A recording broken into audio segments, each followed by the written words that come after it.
الحمد لله نحمده ونستعينه ونؤمن به ونتوكل عليه ونعوذ بالله من شرور أنفسنا ومن سيئات أعمالنا من يهده الله فلا مضل له ومن يضلله فلا هادي له وأشهد أن لا إله إلا الله وحده لا شريك له وأشهد أن محمدا عبده ورسوله اللهم صل على محمد وعلى آل محمد كما صليت على إبراهيم وعلى آل إبراهيم اللهم بارك على محمد وعلى آل محمد كما باركت على إبراهيم وعلى آل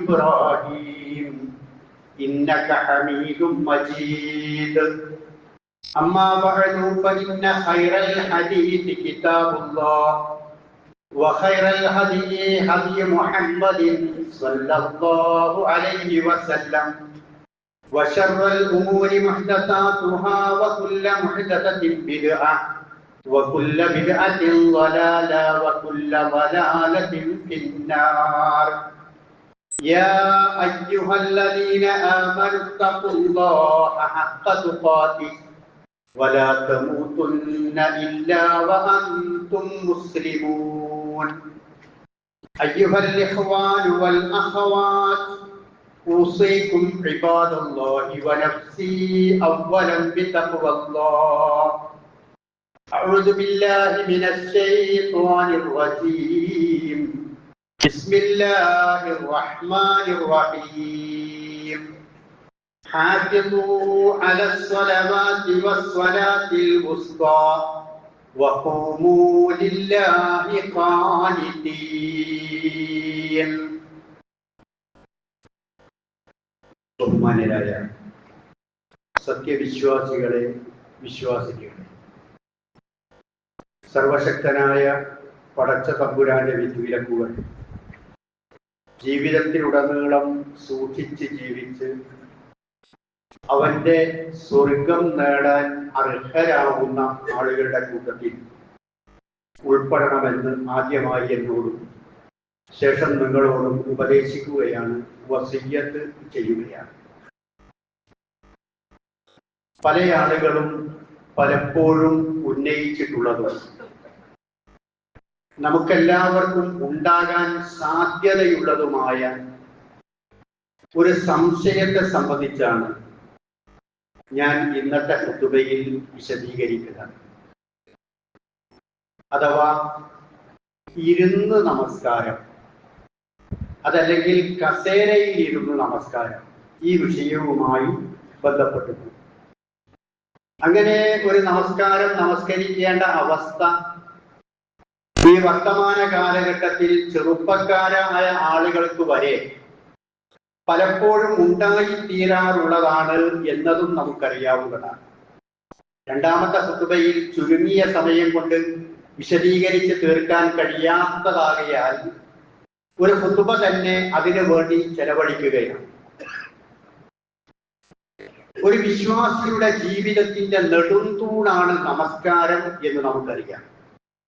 അവന്റെ പ്രായപൂർത്തിയായത് മുതൽ അവന്റെ ബുദ്ധി മറഞ്ഞു പോവുകയോ മരിക്കുകയോ ചെയ്യുന്നതുവരെ അവന്റെ ജീവിതത്തിൽ മുടങ്ങാതെ മുറ തെറ്റാതെ അനുഷ്ഠിക്കേണ്ടുന്ന കർമ്മമാണ് നമസ്കാരമെന്ന് പ്രവാചകൻ സല്ലല്ലാഹു അലൈഹി വസല്ലം പറഞ്ഞത്. റഅസുൽ അംരി അൽ ഇസ്ലാം വ അമൂദുഹു അസ്സലാം. കാര്യങ്ങളുടെ ശിരസ് എന്ന് പറയുന്നത് അത് ഇസ്ലാമാണ്. അതിന്റെ നെടുംതൂൺ, പരിശുദ്ധ ദീനുൽ ഇസ്ലാമിന്റെ നെടുംതൂൺ എന്ന് പറയുന്നത് അത് നമസ്കാരവുമാണ്. മറ്റൊരു നിർവചനത്തിൽ പ്രവാചകൻ പറഞ്ഞു, ലാ ദീന ലിമൻ സ്വലാത്ത ലഹു. നമസ്കാരമില്ലാത്ത ഒരു മനുഷ്യന് പിന്നെ ദീനില്ല. അവന്റെ പേരെന്തുമാകാം, അവൻ ഏത് കുടുംബത്തിലുമുള്ളവനാകാം. നമസ്കരിക്കാത്ത ഒരു മനുഷ്യനാണോ അവന് ദീനില്ല, അവൻ മതത്തിൽപ്പെട്ടവനല്ല. ഇന്നമാ മൗദിഉ സ്വലാത്തി ഫിദ്ദീനി. മതത്തിൽ ഒരാൾക്ക് നമസ്കാരത്തിന്റെ സ്ഥാനം എന്നത് ഒരാളുടെ ശരീരത്തിൽ അയാളുടെ ശിരസ്സിന് എത്രമാത്രം പ്രാധാന്യമുണ്ടോ അത്രത്തോളം പ്രാധാന്യമുള്ളതാണ് നമ്മുടെ ജീവിതത്തിൽ നമസ്കാരം എന്നത്. ശിരസ് പോയാൽ പിന്നെ മനുഷ്യനില്ല, പിന്നെ അവന്റെ ജീവനില്ല. അതുപോലെ നമസ്കാരമില്ലെങ്കിൽ പിന്നെ അവന്റെ ദീനില്ല, പിന്നെ അവന്റെ ഇസ്ലാമില്ല. അതുകൊണ്ട് തന്നെ പ്രവാചകൻ പഠിപ്പിച്ചു, ഇന്ന അവ്വല മഫ്തറല്ലാഹു അലന്നാസി മിൻ ദീനിഹിം അസ്വല. അല്ലാഹു സുബ്ഹാനഹു വ തആല മതപരമായി കൊണ്ടുള്ള കർമ്മങ്ങളിൽ ആദ്യമായി നിർബന്ധമാക്കുന്നത് നമസ്കാരമാണ്. മിഅ്റാജിന്റെ രാത്രിയിൽ നമസ്കാരം നിർബന്ധമാക്കപ്പെട്ടു. പിന്നെ അതിനുശേഷമാണ് നോമ്പും സക്കാത്തും ഹജ്ജും എല്ലാം നിർബന്ധമാക്കുന്നത്. അപ്പൊ ആദ്യം നിർബന്ധമാക്കപ്പെട്ട നമസ്കാരമാണ്. അവരോടൊപ്പം അവസാനം വരെ ഉണ്ടാകുന്നത് അവരോട് കൂടെ അവസാനം വരെ ഉണ്ടാകുന്നത് നമസ്കാരമാണ്. ആദ്യമായി വിചാരണ ചെയ്യുന്നതും നമസ്കാരമാണ്. അപ്പോ ഈ പ്രാധാന്യത്തോടു കൂടി ഈ നമസ്കാരം എന്ന വിഷയത്തെ നാം ഓരോരുത്തരും കാണേണ്ടതുണ്ട്. അതുകൊണ്ട് തന്നെ ഇത്രയും പ്രാധാന്യവും മഹത്വവുമുള്ളതാണ് എന്നതുകൊണ്ട് തന്നെ ആ കർമ്മത്തിൽ ഇബാദത്തിൽ ഒരു പോരായ്മയും കുറവുകളും ഇല്ലാതെ അത് നിർവഹിക്കണം. നമസ്കാരത്തിന്റെ പൂർണ്ണത എന്ന് പറയുന്നത് വളരെ പ്രധാനപ്പെട്ട ഒരു വിഷയമാണ്. തക്ബീറത്തുൽ ഇഹ്റാം തൊട്ട് സലാം വീട്ടുന്നത് വരെയുള്ള കർമ്മങ്ങളിൽ യാതൊരു വിധത്തിലുള്ള പോരായ്മകളും ഉണ്ടാകാൻ പാടില്ല. പ്രവാചകൻ പഠിപ്പിച്ചത് സ്വല്ലൂ കമാ റഅയ്തുമൂനി ഉസല്ലി. ഞാൻ എങ്ങനെയാണോ നമസ്കരിച്ചത് ആ നമസ്കാരത്തെ കൃത്യമായി നിങ്ങൾ പഠിച്ചു മനസ്സിലാക്കി അതുപോലെ തന്നെ നിർവഹിക്കേണ്ടതുണ്ട് എന്നാണ്. നമസ്കാരത്തിന്റെ ഫർളുകളും അല്ലെങ്കിൽ റുക്നുകളും അതിന്റെ സുന്നത്തായ കാര്യങ്ങളും എല്ലാം അറിയുകയും ആ പ്രാധാന്യത്തോടു കൂടി തന്നെ അവ ഓരോന്നും തന്നെ നിർവഹിക്കുകയും ചെയ്യേണ്ടതുണ്ട്. നമസ്കാരത്തിന്റെ ഫർള് നമുക്കെല്ലാവർക്കും അറിയാവുന്നതാണ്. ഒന്നാമത്തത് നിയ്യത്താണ്. നിയ്യത്തില്ലാതെ നമസ്കരിച്ചാൽ ആ നമസ്കാരം പൂർണ്ണമല്ല, നമസ്കാരം സ്വീകരിക്കപ്പെടുകയില്ല. രണ്ടാമത്തത് തക്ബീറത്തുൽ ഇഹ്റാം എന്നാണ്. അല്ലാഹു അക്ബർ എന്ന് പറയുന്നതിനാണ്. എന്നിട്ട് കൈകെട്ടുക എന്നതിൽ വരുന്നതല്ല. അല്ലാഹു അക്ബർ എന്ന തക്ബീറത്തുൽ ഇഹ്റാം രണ്ടാമത്തെ ഫർളാണ്. മൂന്നാമത്തെ ഫർള് എന്ന് പറയുന്നത് ഖിയാമാണ്. നിൽക്കുക. കഴിവുള്ളവൻ നിൽക്കുക, നിൽക്കാൻ സാധിക്കുന്നവൻ നിൽക്കുക എന്നത്. വിശുദ്ധ ഖുർആനിൽ അല്ലാഹു പറയുന്നത് ഹാഫിളു അലസ് സ്വലവാതി വസ്വലാത്തിൽ വുസ്താ. നിങ്ങൾ നമസ്കാരത്തെ മുഴുവനും നല്ല രൂപത്തിൽ ശ്രദ്ധിക്കേണ്ടതുണ്ട്, സൂക്ഷിക്കേണ്ടതുണ്ട്. മധ്യമ നമസ്കാരത്തിൽ അഥവാ ദുഹറിനെ പ്രത്യേകം ആ ആയത്തിൽ എടുത്തു പറയുകയാണ്. ആ നമസ്കാരത്തെ കൂടുതലായും നിങ്ങൾ ശ്രദ്ധിക്കേണ്ടതുണ്ട്. നിങ്ങൾ ഭക്തരായി നിന്നുകൊണ്ട് അള്ളാഹുവിനെ നമസ്കരിക്കുക. അപ്പൊ നമസ്കാരം എന്നത് നിന്നുകൊണ്ട് നമസ്കരിക്കുക എന്നുള്ളത് അതിന്റെ ഫർള് റുക്നുകളിൽപ്പെട്ടിട്ടുള്ള കാര്യമാണ്, മൂന്നാമത്തെ കാര്യമാണ് എന്ന് വിശുദ്ധ ഖുർആൻ നമുക്ക് പഠിപ്പിച്ചു വരികയാണ്. അതുപോലെ പണ്ഡിതന്മാർ പറയുന്നത് ഈ വിഷയത്തിൽ ഇജ്മാ ഉണ്ട് എന്നാണ്. മുസ്ലിം ലോകത്തെ പണ്ഡിതന്മാരുടെ ഇജ്മാ ഉണ്ട്, നിന്നുകൊണ്ടാണ് നമസ്കരിക്കേണ്ടത്, അത് നിർബന്ധമായിട്ടുള്ള കാര്യമാണ് എന്ന്. ഇബ്നു ഹജറുൽ ഹൈതമി റഹിമഹുല്ലാഹ് അദ്ദേഹം പറയുന്നു, മൂന്നാമത്തെ ഫർള് എന്ന് പറയുന്നത് മിനൽ അർക്കാനി അൽ ഖിയാമു ഫീ ഫർളിൽ ഖാദിരി. കഴിവുള്ള ആളുകൾ നിന്നുകൊണ്ട് നമസ്കരിക്കുക എന്നതാണ്. ഫീ ഫർളി സ്വബിയ്യിൻ വ മുആദ. അത് നമസ്കാരം നിർബന്ധമായ കുട്ടിയായിരുന്നാലും നമസ്കാരം മടക്കി നമസ്കരിക്കുന്നവനായിരുന്നാലും. മടക്കി നമസ്കരിക്കുക എന്ന് പറഞ്ഞാൽ ഒരാൾ നമസ്കാരം വീട്ടിൽ നിന്നോ മറ്റു സ്ഥലത്തു നിന്നോ നിർവഹിച്ചു വന്നപ്പോൾ പള്ളിയിലോ മറ്റു സ്ഥലത്തോ ജമാഅത്ത് നടക്കുന്നു, അല്ലെങ്കിൽ അവൻ നമസ്കരിച്ചതിനേക്കാൾ വലിയ ജമാഅത്ത് നടക്കുന്നു. അപ്പൊ ആ നമസ്കാരത്തിൽ അയാൾക്ക് കൂടാം. വീണ്ടും ആ നമസ്കാരത്തിൽ നമസ്കരിച്ച വ്യക്തിക്ക് തന്നെ കൂടാം.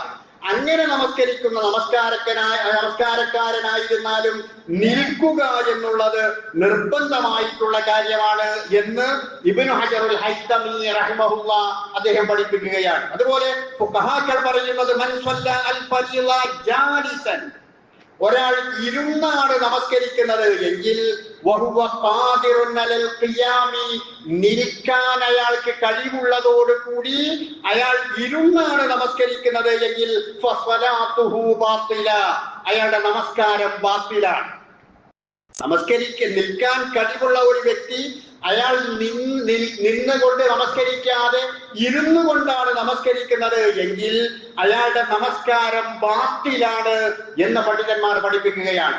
പ്രവാചകന്റെ നമസ്കാരത്തെ കുറിച്ച് വിശദീകരിക്കുന്നിടത്ത് കാണാം, നൃത്തത്തെ കുറിച്ച് പറഞ്ഞിടത്ത് കാമമുഴുത്തതിലൻ, പ്രവാചകൻ നേരെയായിരുന്നു, നേരെ ചൊവ്വ സ്റ്റഡിയായിട്ടായിരുന്നു പ്രവാചകൻ നിന്നിരുന്നത്. ചില ആളുകളൊക്കെ നമസ്കരിക്കുമ്പോൾ അല്ലാഹു അക്ബർ എന്ന് കൈകെട്ടിയിൽ ഇങ്ങനെ കുനിഞ്ഞിട്ട് ഒരു വിനയമാണ് എന്ന രൂപത്തിൽ നിൽക്കാറുണ്ട്. അങ്ങനെയും വേണ്ട. മുഴുത്തതിലൻ, നേരെ നിന്നിട്ട് പ്രവാചകൻ സുജൂദിന്റെ സ്ഥലത്തേക്കായിരുന്നു നോക്കിയിരുന്നത് എന്ന് ഹദീസുകളിൽ കാണാവുന്നതാണ്. ഇനി നേരെ നിൽക്കാൻ കഴിയാത്ത ഒരാൾ, നൃത്തത്തിന് എത്ര ഗൗരവമുണ്ട് എന്നതാണ് ഇവിടെ ആലോചിക്കേണ്ടത്. നേരെ നിൽക്കാൻ കഴിയാത്ത ഒരാൾ ചാരി നിൽക്കാൻ കഴിയുമെങ്കിൽ അങ്ങനെ നിൽക്കണം. ഒരു തൂണോ ചുമരോ അല്ലെങ്കിൽ മറ്റൊരാളെയോ ചാരി നിന്ന് നൃത്തം എന്ന ആ ഫർളിനെ വീട്ടാൻ ഒരാൾക്ക് കഴിയുമെങ്കിൽ അയാൾ ആ നൃത്തം അങ്ങനെ നിർവഹിക്കേണ്ടത് ആവശ്യമാണ്.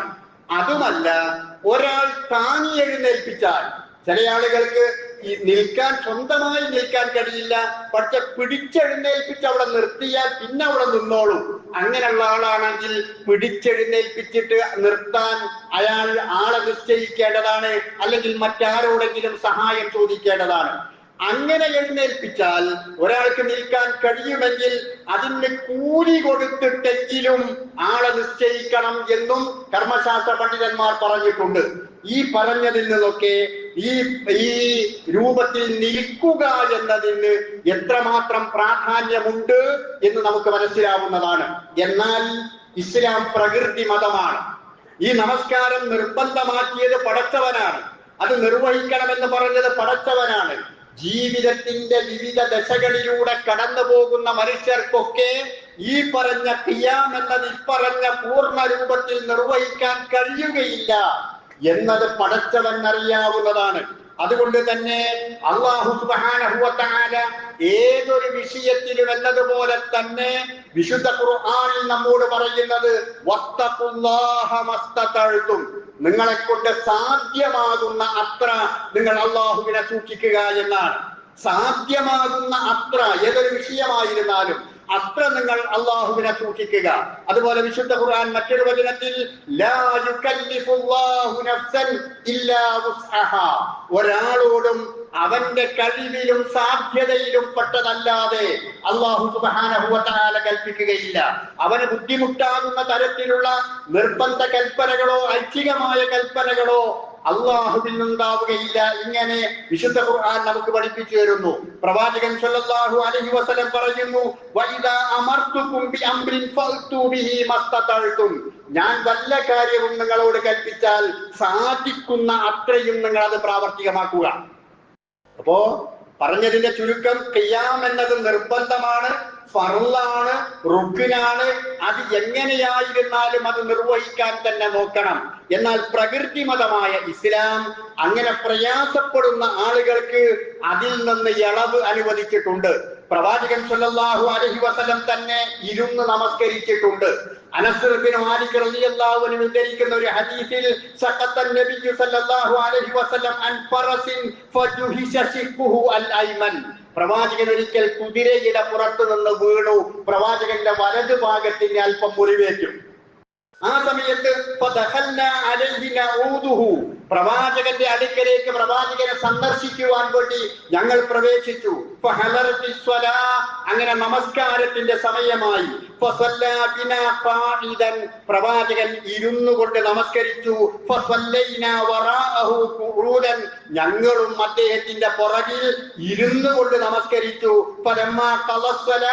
നമസ്കാരം കഴിഞ്ഞപ്പോ പ്രവാചകൻ പറഞ്ഞു, ഇമാം പിന്തുടരപ്പെടാനുള്ളവരാണ്. ബുഖാരിയും മുസ്ലിം ഉദ്ധരിച്ച ഹദീസിൽ നമ്മൾ ഈ പറയുന്ന വിഷയവുമായും അതല്ലാത്ത ഒരു വിഷയം, അഥവാ ഇമാം എങ്ങനെയാണോ, ഇമാം ഇരുന്നു കൊണ്ടാണ് നമസ്കരിക്കുന്നത് എങ്കിൽ പിന്നിലുള്ള മഅ്മൂമുകളും ഇരുന്നു കൊണ്ടാണ് നമസ്കരിക്കേണ്ടത് എന്ന മറ്റൊരു ഫത്വയും ഇതിൽ ലഭിക്കുന്നുണ്ട്. ഇത് ഇമാം ബുഖാരിയും മുസ്ലിമും ഉദ്ധരിച്ചിട്ടുള്ള ഹദീസാണ്. പ്രവാചകൻ സല്ലല്ലാഹു അലൈഹി വസല്ലമ ഇരുന്ന് നമസ്കരിച്ചു എന്നുള്ളത്.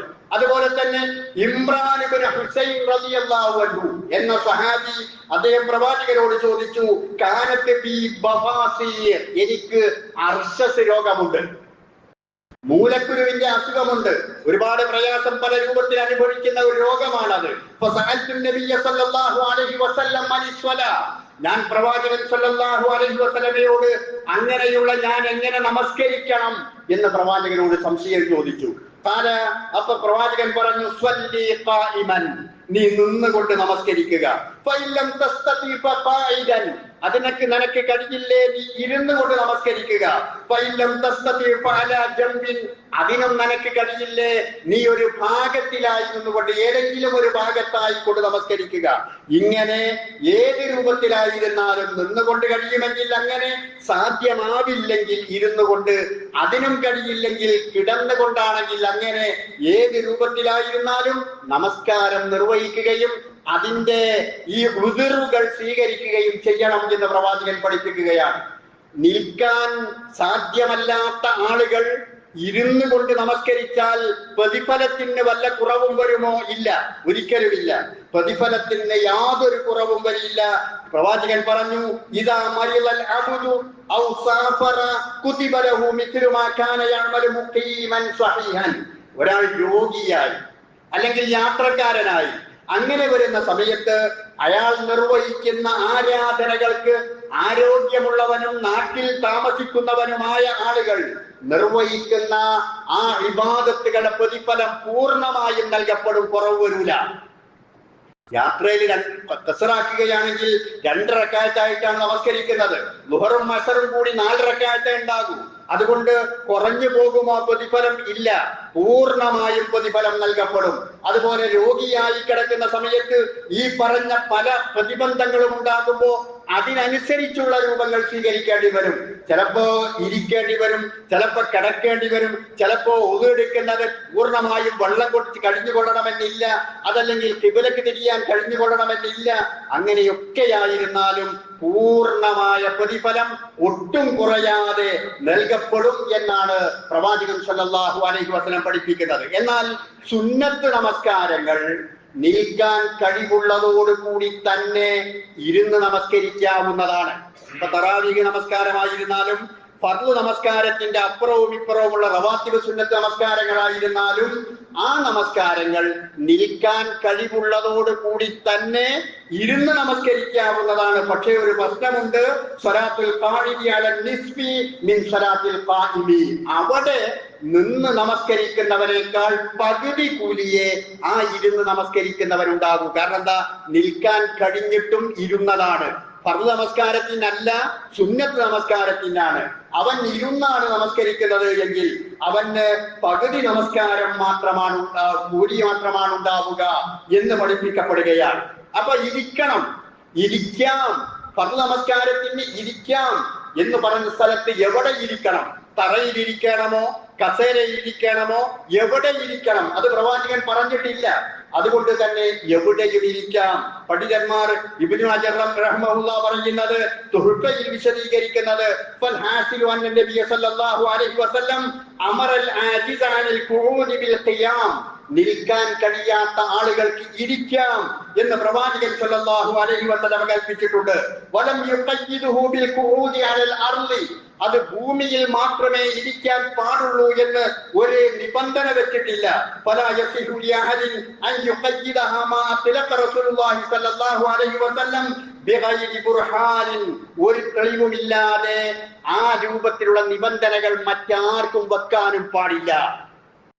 ഇന്ന രൂപത്തിലേ ഇരിക്കാവൂ, ഇന്ന സ്ഥലത്തെ ഇരിക്കാവൂ എന്ന നിബന്ധനകളൊന്നും ആ വിഷയത്തിൽ വെക്കാനും പാടില്ല. അപ്പോ നമ്മൾ കസേര നമസ്കാരം അല്ലെങ്കിൽ ഇരുന്ന് നമസ്കാരം എന്ന വിഷയം, ആ സംശയം വിശദീകരിക്കുന്നതിന് മുമ്പേ ഈ കാര്യങ്ങൾ ആമുഖമായി മനസ്സിലാക്കേണ്ടത് ആവശ്യമാണ്. കാരണം എന്റെ ജീവിതത്തിലെ പ്രധാനപ്പെട്ട കർമ്മമാണ് നമസ്കാരം.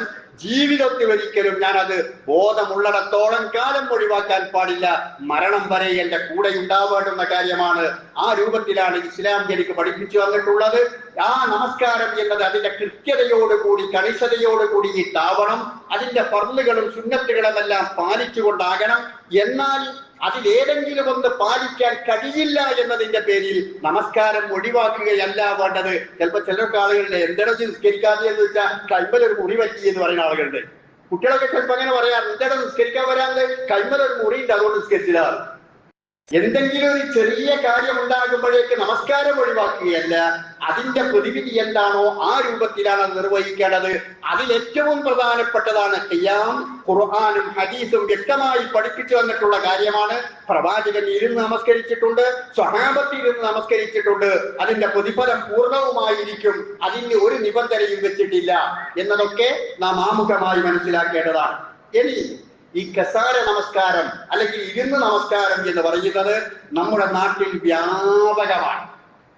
എല്ലാ നാടുകളിലും വ്യാപകമാണ്. എല്ലാ പള്ളികളിലും ഇപ്പോൾ പണ്ടത്തെ ജീവിത രീതി അല്ലാത്തത് കൊണ്ടായിരിക്കാം ആളുകൾക്ക് മുട്ടുവേദനയോ ഊരവേദനയോ ആരോഗ്യ പ്രശ്നങ്ങളോ വളരെ വ്യാപകമായി ഇക്കാലഘട്ടത്തിലുണ്ട്.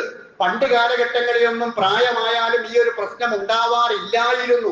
അപൂർവം ആളുകൾക്കേ ഉണ്ടായിരുന്നുള്ളൂ. എന്നാൽ ഇന്ന് വ്യാപകമായിട്ടുണ്ട്. അതുകൊണ്ട് തന്നെ അവർക്ക് നമസ്കരിക്കാനുള്ള സൗകര്യത്തിലുള്ള ഇരിപ്പിടങ്ങൾ ഓരോ പള്ളികളിലും വെച്ചതായിട്ട് നമുക്ക് കാണാൻ സാധിക്കുന്നതാണ്. അങ്ങനെയുള്ള ഒരാൾ, ഒന്നോ ഒന്നിലധികമോ ആളുകൾ, അയാൾ കസേരട്ട് നിസ്കരിക്കാൻ വന്നു. ഇട്ടപ്പോ ഒരാൾ പറഞ്ഞു ഒന്ന് ബാക്കോട്ടിട്ടട എന്ന് പറഞ്ഞു, വേറൊരാൾ പറഞ്ഞു മുന്നോട്ടിട്ടട. അങ്ങനെ ഒച്ചയും പടയും ബഹളവുമാണ്, ഒച്ചപ്പാടുകളാണ്. ആ കസേരട്ടതിന്റെ പേരിൽ ഒച്ചയും പടയുമായി, ബഹളമായി, ആളുകൾ തമ്മിൽ സംസാരമായി, എന്തൊക്കെയോ പ്രശ്നങ്ങളായി. എന്തിനാണിത്? ഇസ്ലാം പഠിപ്പിച്ചിട്ടുള്ള, മനസ്സിലാക്കി തന്നിട്ടുള്ള ഒരു കാര്യം അത് നിർവഹിക്കുന്നതിൽ നമ്മൾ എന്തിന് തർക്കിക്കണം?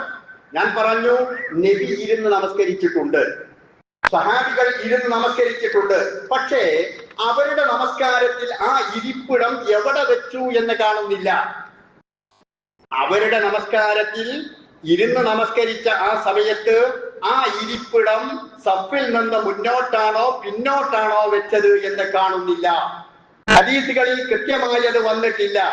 അതുകൊണ്ട് തന്നെ അവിടെ നമുക്ക് അവലംബം ഫിഖ്ഹാണ്. ഫുഖഹാക്കൾ ആ വിഷയത്തിൽ എന്താണ് പറഞ്ഞിട്ടുള്ളത് എന്നതാണ് ഹദീസുകളെയും നമ്മൾ നേരത്തെ പറഞ്ഞ ആയത്തുകളെയും ഹദീസുകളെയും ഒക്കെ വിലമതിച്ചുകൊണ്ട് പണ്ഡിതന്മാർ ആ വിഷയത്തിൽ എന്തൊരു കാര്യമാണ് പറഞ്ഞത് എന്നതാണ് ആ വിഷയത്തിൽ നാം പരിശോധിക്കേണ്ടുന്ന കാര്യം. ഒരാൾ ചോദിക്കുകയാണ്, കസേരയിൽ നമസ്കരിക്കുന്ന ആൾ എവിടെയാണ് കസേര ഇടേണ്ടത് എന്ന് ചോദിച്ചാൽ ലോകത്തൊരു പണ്ഡിതനും ആ വാക്കിന് ഒറ്റ ഉത്തരം പറയാൻ കഴിയില്ല.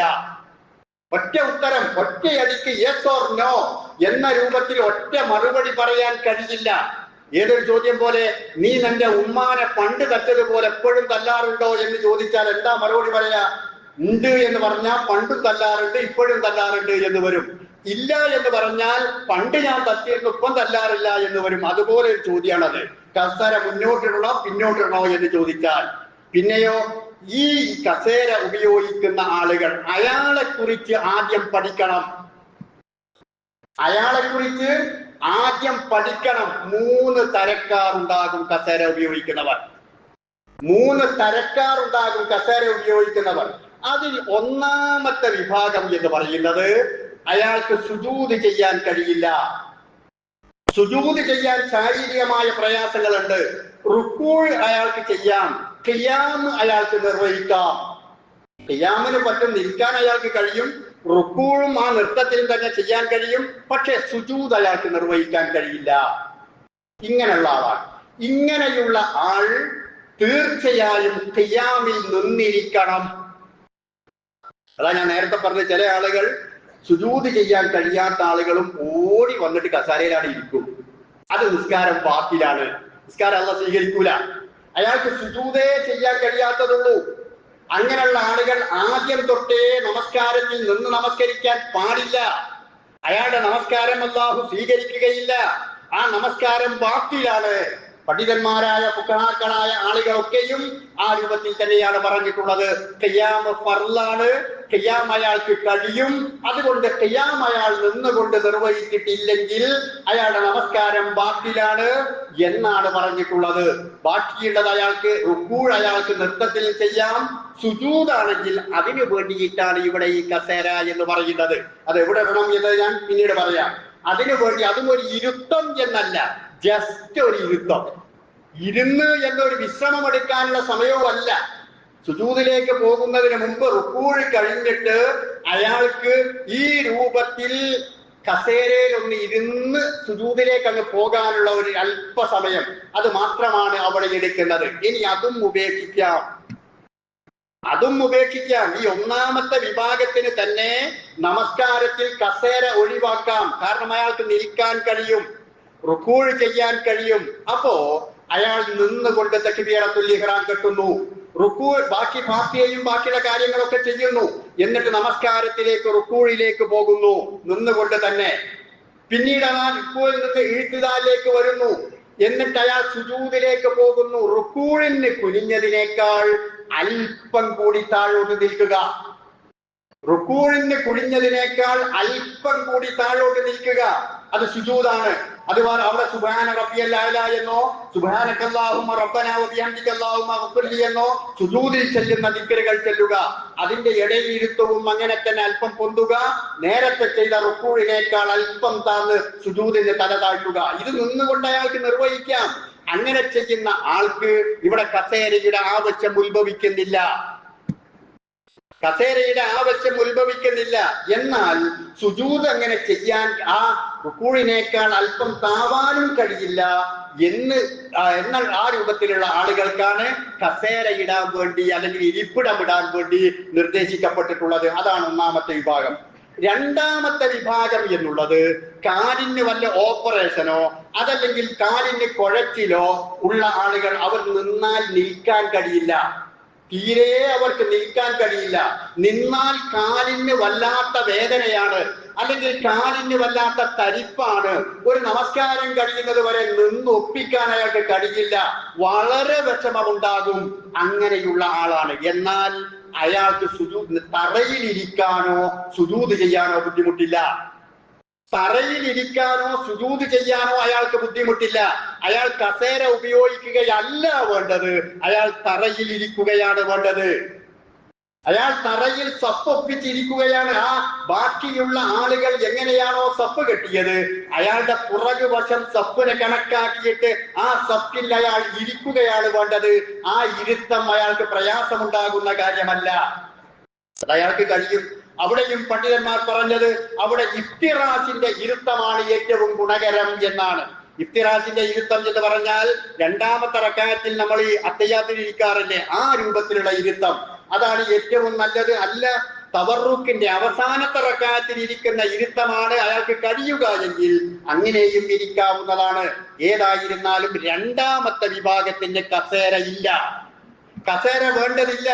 അങ്ങനത്തെ ആളുകൾ കസേര ഉപയോഗിക്കുന്നുവെങ്കിൽ ആ കസേര പള്ളിന്റെ പുറത്തേക്ക് എടുത്തെറിയേണ്ടതാണ്. പിന്നെ മൂന്നാമത്തെ വിഭാഗം എന്ന് പറയുന്നത് അവർക്ക് ഖിയാമിന് കഴിയില്ല, റുക്കൂഇന് കഴിയില്ല, സുജൂദിന് കഴിയില്ല, ഒന്നിനും കഴിയില്ല എന്നതാണ്. അവർ ആദ്യം തൊട്ടേ ഇരുന്നു കൊണ്ടാണ് നമസ്കരിക്കുന്നത്. അവർ ആദ്യം തൊട്ടേ തക്ബീറത്തുൽ ഇഹ്റാം തൊട്ടേ നിന്നുകൊണ്ട് തന്നെയാണ് അവർ നമസ്കാരം നിർവഹിക്കുന്നത്. അതുകൊണ്ട് അവർക്ക് കസേര ആവശ്യമാണ്. കസേരയിൽ ഇരുന്ന അല്ലെങ്കിൽ ഇരിപ്പിടം, അതെന്തായാലും സ്റ്റൂളായാലും കസേരയായിരുന്നാലും അവർക്ക് ഒരു ഇരിപ്പിടം ആവശ്യമാണ്. ആദ്യം തൊട്ടേ അവർ ആ രൂപത്തിൽ നമസ്കാരത്തിന് വേണ്ടി സീറ്റിലാണ് ഇരിക്കുന്നത്. അതാണ് എന്താ പറഞ്ഞത്, 3 വിഭാഗത്തിലുള്ള ആളുകളുണ്ട്. അതിൽ ഒന്നാമത്തെ വിഭാഗത്തിൽപ്പെട്ടവർക്കേ കസേര ഈ പറഞ്ഞ സഫിന്റെ പ്രശ്നം വരുന്നുള്ളൂ.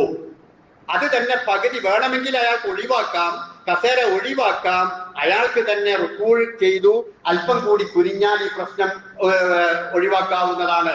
മൂന്നാമത്തെ വിഭാഗത്തിന് അയാളുടെ സഫിന്റെ പ്രശ്നം ഉത്ഭവിക്കുന്നേ ഇല്ല. അപ്പോ ഇപ്പൊ കസേര കെട്ടി ആർക്കെ പ്രശ്നം? നമ്മുടെ പള്ളികളിലൊക്കെ വരുമ്പോ കസേര ഇടുന്ന പ്രശ്നം അഥവാ ബഹളം ഉത്ഭവിക്കുന്നത് ആർക്കേ ഉള്ളൂ? ഒന്നാമത്തെ വിഭാഗത്തിലെ ഒരു വിഭാഗം ആളുകൾ. ഒന്നാമത്തെ വിഭാഗത്തിലെ ഒരു വിഭാഗം. ഈ ഒരു വിഭാഗം എന്ന് പറയാനുള്ള കാരണം എന്താ?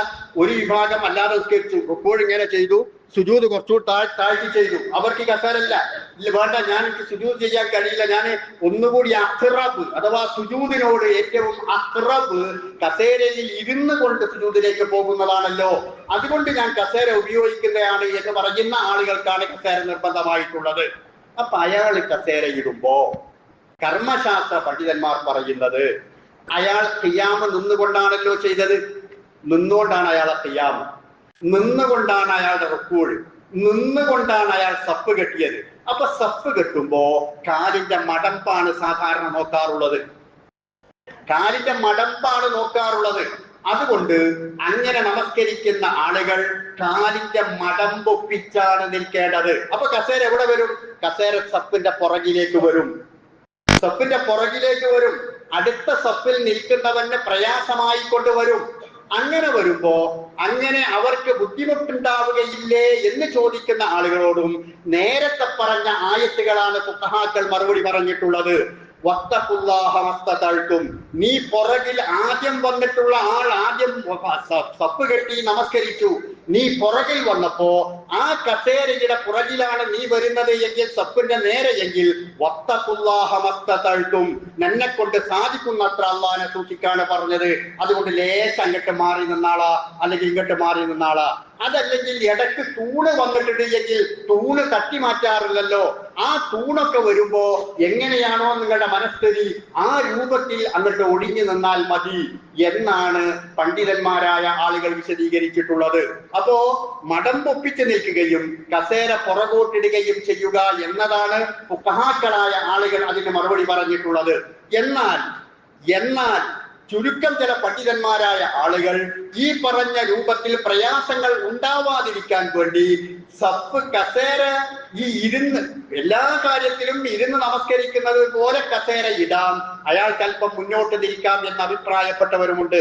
ഈ അഭിപ്രായ വ്യത്യാസങ്ങളൊക്കെ ഉണ്ടാവാൻ കാരണം നേരത്തെ ഞാൻ പറഞ്ഞു, വ്യക്തമായ ആയത്തുകളോ വ്യക്തമായ ഹദീസുകളോ വരാത്തതിന്റെ പേരിലാണ്. അപ്പൊ എങ്ങനെ ഒരാൾ ഇട്ടാലും അതിന്റെ പേരിൽ നമ്മൾ ശബ്ദ കോലാഹലത്തിന് പോകേണ്ട ഒരാവശ്യമില്ല. ഇട്ടോൻ എങ്ങനെങ്കിലും ഇട്ടോട്ടെ, അവൻ ഈ കേൾക്കുന്നതിൽ നിന്ന് അറിയുന്നതിൽ നിന്ന് അവൻ ആ കസേരട്ട് നമസ്കരിക്കുന്നവ അങ്ങനെ നമസ്കരിക്കട്ടെ. നമ്മളോടല്ല പറഞ്ഞത് നിന്നെ കൊണ്ട് സാധിക്കുന്നത്ര അള്ളാഹിനെ സൂക്ഷിക്കുക, നിന്റെ മേൽ നിനക്ക് സാധിക്കുന്നതല്ല നിർബന്ധിച്ചിട്ടില്ല, അതുകൊണ്ട് നിനക്ക് അങ്ങനെ ചെയ്യാവുന്നതാണ് എന്നാണ്. എന്നാൽ സൗകര്യം നോക്കിക്കൊണ്ടും ആളുകൾക്ക് പ്രയാസകരമാവാതിരിക്കാനും വേണ്ടി പല പള്ളികളിലും പല രീതികൾ സ്വീകരിക്കാറുണ്ട്.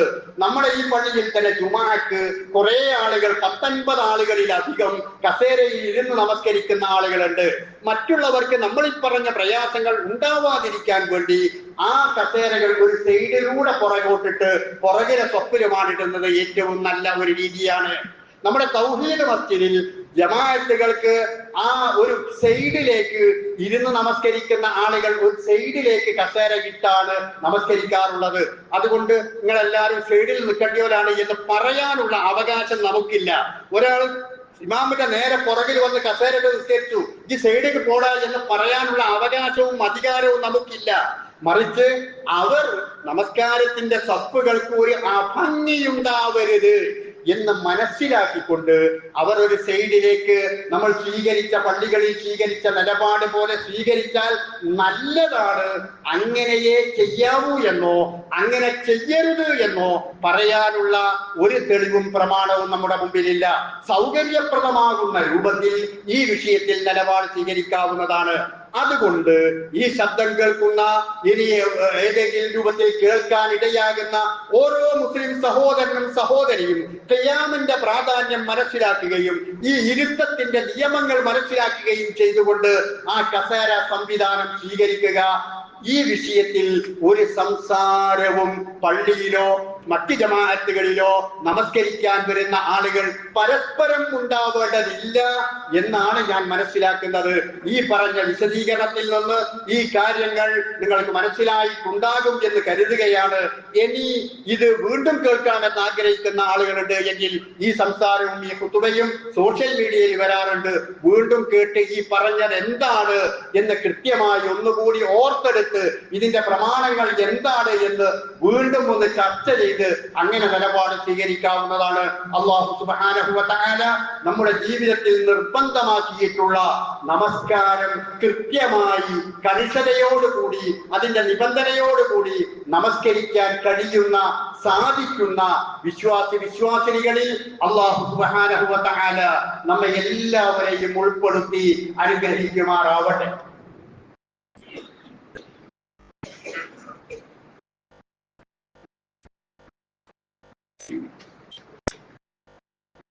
അൽഹംദുലില്ലാഹ് വസല്ലല്ലാഹു അലാ മുഹമ്മദ് സ്വലാത്തൻ തദൂമു ബിഹി ഇലാ യൗമിൽ ഹിസാബ്. അയ്യുഹൽ ഇഖ്വാൻ വൽ അഖവാത്ത് ഉസീകും ഇബാദല്ലാഹി വ നഫ്സി താനിയ ബിതഖ്വല്ലാഹ്. സഹോദരന്മാരെ, സഹോദരികളെ, അല്ലാഹുവിന്റെ വിധിവിലക്കനുസരിച്ചുകൊണ്ട് ജീവിക്കാൻ ഒരിക്കൽ കൂടി എന്നോടെന്ന പോലെ നിങ്ങളെയും ഉപദേശിക്കുകയാണ്, ഉണർത്തുകയാണ്. പരിശുദ്ധ ദീനുൽ ഇസ്ലാം അനുസരിച്ചുകൊണ്ട് ജീവിക്കുമ്പോൾ ജീവിതത്തിൽ ഒരുപാട് നിർബന്ധവും ഐച്ഛികവുമായ ഇബാദത്തുകൾ, കർമ്മങ്ങൾ നമ്മളൊക്കെ നിർവഹിക്കേണ്ടതുണ്ട്. അത് എല്ലാം തന്നെ ഈ നമസ്കാരം പോലെ തന്നെ മറ്റു കാര്യങ്ങളുമൊക്കെ പഠിപ്പിക്കപ്പെട്ട രൂപത്തിലും നിർദ്ദേശിക്കപ്പെട്ട രൂപത്തിലും അങ്ങനെ വ്യക്തമായി ഖുർആനിലും സുന്നത്തിലും ഇല്ലെങ്കിൽ ഫുഖഹാക്കൾ ആ വിഷയത്തിൽ പറഞ്ഞ അഭിപ്രായത്തിന്റെയും അടിസ്ഥാനത്തിൽ നിലപാടുകൾ സ്വീകരിക്കണം എന്നതാണ് നാം ഇപ്പോൾ പറഞ്ഞതിന്റെ ചുരുക്കം. നമ്മുടെ മഹല്ലിൽ നിന്ന് ഒരു സഹോദരൻ മരണപ്പെടുകയുണ്ടായി. മയ്യിത്ത് നമസ്കാരം കഴിഞ്ഞിട്ടില്ല, 3 മണിക്കാണ്. അല്ലാഹു സുബ്ഹാനഹു വ തആല അദ്ദേഹത്തിന്റെ പാപങ്ങൾ പുറത്തു കൊടുക്കുമാറാകട്ടെ. അല്ലാഹുവിന്റെ അനുഗ്രഹം, കാരുണ്യം അദ്ദേഹത്തിന്റെ മേൽ വർഷിക്കുമാറാകട്ടെ. കുറച്ചു മുമ്പ് മരണപ്പെട്ടു പോയ ഒരു സഹോദരിയുടെ പാരത്രിക ജീവിതത്തിന്റെ മോക്ഷത്തിന് വേണ്ടി അദ്ദേഹവുമായി ബന്ധപ്പെട്ട ആളുകൾ ഒരു സംഖ്യ പള്ളിയിലേക്ക് സംഭാവന നൽകിയിട്ടുണ്ട്. അല്ലാഹു സുബ്ഹാനഹു വ തആല അവരിൽ നിന്ന് അത് കബൂൽ ചെയ്യുകയും ആ സഹോദരിയുടെ ബർസഖിയായ ജീവിതത്തിലേക്ക്, അതിന്റെ പാരത്രികമായ ജീവിതത്തിലേക്ക് അതിന്റെ പ്രതിഫലം എത്തുന്ന ഒരു അവസ്ഥ ഉണ്ടാക്കി കൊടുക്കുകയും ചെയ്യുമാറാകട്ടെ. അല്ലാഹുവേ, ആ കർമ്മത്തിന്റെ പ്രതിഫലം ആ സഹോദരിയുടെ ബർസഖിയായ തുടർന്നുള്ള ജീവിതത്തിലെല്ലാം നീ നൽകണമേ തമ്പുരാൻ. അല്ലാഹുവേ, ഞങ്ങൾ ചെയ്തു പോയ തെറ്റുകുറ്റങ്ങൾ ഞങ്ങൾക്ക് എല്ലാവർക്കും നീ പുറത്ത് മാപ്പാക്കി തരണമേ റഹ്മാൻ. അല്ലാഹുവേ, ഞങ്ങളുടെ മാതാപിതാക്കളും ചെയ്തു പോയ തെറ്റുകുറ്റങ്ങൾ അവർക്ക് നീ പുറത്ത് മാപ്പാക്കി കൊടുക്കണമേ തമ്പുരാൻ. ഞങ്ങളിൽ നിന്ന് വിട പറഞ്ഞു പോയിട്ടുള്ള മാതാപിതാക്കൾ, ഭാര്യ ഭർത്താക്കന്മാർ, ബന്ധുമിത്രാദികൾ, വിശ്വാസിനികൾ എല്ലാവർക്കും, പ്രത്യേകിച്ച് ഞങ്ങളുടെ ഈ പള്ളിയുടെ ചുറ്റുപാടുകളിൽ മറമാടപ്പെട്ടിട്ടുള്ള ആളുകൾ അല്ലാഹുവേ, നീ മഗ്ഫിറത്തും മർഹമത്തും നൽകി അനുഗ്രഹിക്കണമേ തമ്പുരാൻ. അവരുടെ ബർസഖിയായ ജീവിതത്തിൽ ഖബറിൽ വെളിച്ചമുണ്ടാകുന്നവരുടെ കൂട്ടത്തിൽ അവരെ നീ ഉൾപ്പെടുത്തണമേ റഹ്മാൻ. അല്ലാഹുവേ, പ്രായാധിക്യത്തിന്റെ വിഷമതകൾ വിഷമിക്കുന്ന ഒരുപാട് ആളുകളുണ്ട്. പലപ്പോഴും ആ വിഷമതകൾ കൊണ്ട് പലപ്പോഴും പള്ളികളിൽ പോലും ജുമഅക്ക് പോലും ഇടയ്ക്ക് വരാൻ കഴിയാത്ത ആളുകൾ. അല്ലാഹുവേ, അത്തരത്തിലുള്ള ആളുകൾക്ക് അത്തരത്തിലുള്ള വിഷമതകളെല്ലാം നീ നീക്കി കൊടുക്കണമേ തമ്പുരാൻ. ക്ഷമിക്കുവാനും സഹിക്കുവാനുമുള്ള, ഈമാൻ നിലനിർത്തിക്കൊണ്ട് ജീവിക്കുവാനുമുള്ള കരുത്ത് അങ്ങനെയുള്ള ആളുകൾക്ക് നീ നൽകണമേ റഹ്മാൻ. അല്ലാഹുവേ, ഞങ്ങൾ ഏർപ്പെടുന്ന തൊഴിലുകളിൽ, ബിസിനസ്സുകളിൽ, മറ്റു കാര്യങ്ങളിലെല്ലാം നീ ഞങ്ങൾക്ക് എല്ലാവർക്കും റഹ്മത്തും ബർക്കത്തും നൽകി അനുഗ്രഹിക്കണമേ തമ്പുരാൻ. അല്ലാഹുവേ, ഞങ്ങളുടെ ഇണകൾ, ഞങ്ങളുടെ ഭാര്യ ഭർത്താക്കന്മാർ, ഞങ്ങളുടെ കുട്ടികൾ, അവരിൽ നിന്നെല്ലാം കുടുംബങ്ങളിൽ ഞങ്ങൾക്ക് കൺകുളിർമ അനുഭവിച്ച് സന്തോഷം ആസ്വദിച്ച് ജീവിക്കുവാനുള്ള മഹാഭാഗ്യം ഞങ്ങൾക്ക് എല്ലാവർക്കും നീ നൽകണമേ റഹ്മാൻ. അല്ലാഹുവേ ലാ ഇലാഹ ഇല്ലല്ലാഹ് എന്ന കലിമത്തു തൗഹീദ് കൃത്യമായി മനസ്സിലാക്കി അത് ഉൾക്കൊണ്ട് അതനുസരിച്ചുകൊണ്ട് ജീവിച്ച് അത് ഉച്ചരിച്ചുകൊണ്ട് മരണപ്പെട്ടു പോകുവാനുള്ള ഭാഗ്യം അല്ലാഹുവേ നിങ്ങൾക്ക് എല്ലാവർക്കും നീ നൽകണമേ. اللهم اغفر للمؤمنين والمؤمنات المسلمين والمسلمات الأحياء منهم والأموات إنك مجيب الدعوات يا قاضي الحاجات.